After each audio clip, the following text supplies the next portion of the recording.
देहरादून में सावन के पावन महीने में आज आस्था और भक्ति का अद्भुत संगम देखने को मिला। श्री टपकेश्वर महादेव मंदिर सेवा दल की ओर से 26वीं ऐतिहासिक भव्य शिव बारात शोभा यात्रा निकाली जा रही है। शोभा यात्रा में संत महंतों के साथ हजारों श्रद्धालु शामिल हुए। भगवान शिव की नगर परिक्रमा के दौरान जगह जगह श्रद्धालुओं ने पुष्प वर्षा कर स्वागत किया। वहीं हेलीकॉप्टर से भी फूलों की बारिश की गई।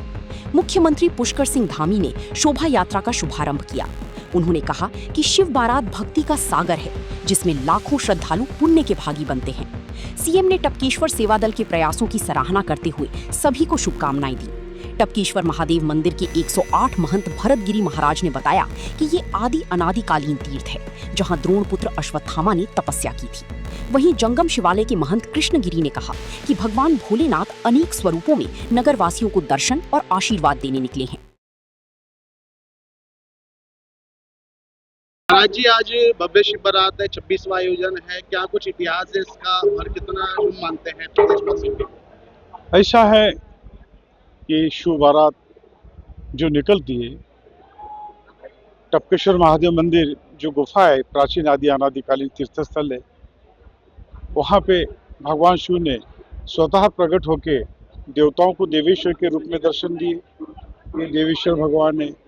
भगवान शिव ने ऋषियों ने तपस्या की, उन्हें तपेश्वर के रूप में दर्शन दिए। इसमें तपेश्वर भगवान है। और द्रोणपुत्र अश्वत्थामा ने तपस्या की, भगवान शंकर से दूध मांगा और वो कलयुग तक दूध की धारा चलती रही और अश्वत्थामा ने अपनी भूख प्यास मिटाई। तो वही भगवान दुधेश्वर भी आज विराजमान है।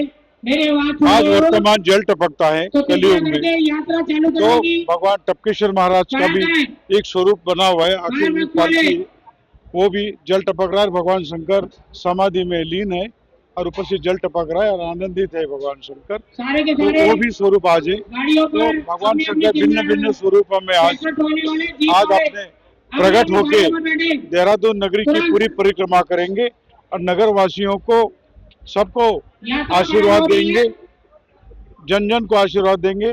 अभी सीएम साहब भी आए, उन्हें भी भगवान शंकर ने डबल आशीर्वाद दिया है कि सीएम साहब को और भी कोई जरूरत ना पड़े और ये बने रहे और हमारे सनातन का उत्थान करते रहे, सनातन के लिए कार्य करते रहे, हमारे हिंदू राष्ट्र के लिए कार्य करते रहे। यही हम संतों ने आज धामी जी को भी आशीर्वाद दिया और उन्होंने भी पूजन किया और हेलीकॉप्टर से अब पुष्प वर्षा होगी।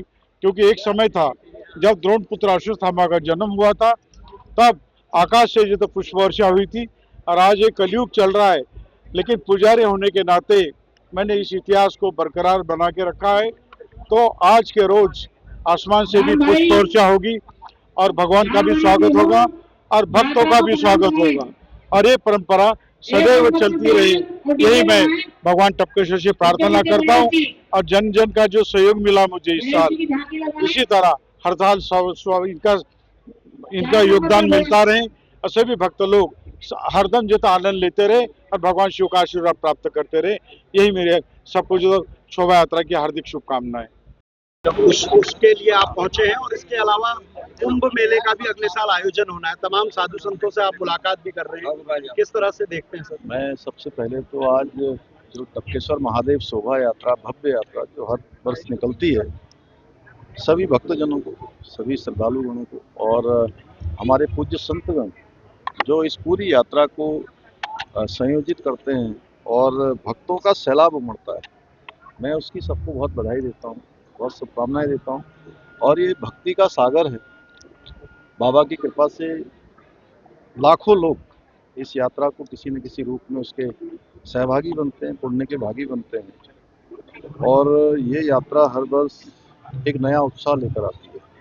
पवित्र मास सावन में होने वाली यात्रा निश्चित रूप से ये जो पूजा होती है, भगवान भोलेनाथ का अभिषेक होता है, शोभा यात्रा निकाली जाती है, इसके बाद सभी लोग अपने अपने कामों में लगते हैं और पुण्य के भागी बनते हैं और साथ ही धर्म के मार्ग पर आगे बढ़ने के लिए भी प्रेरित होते हैं।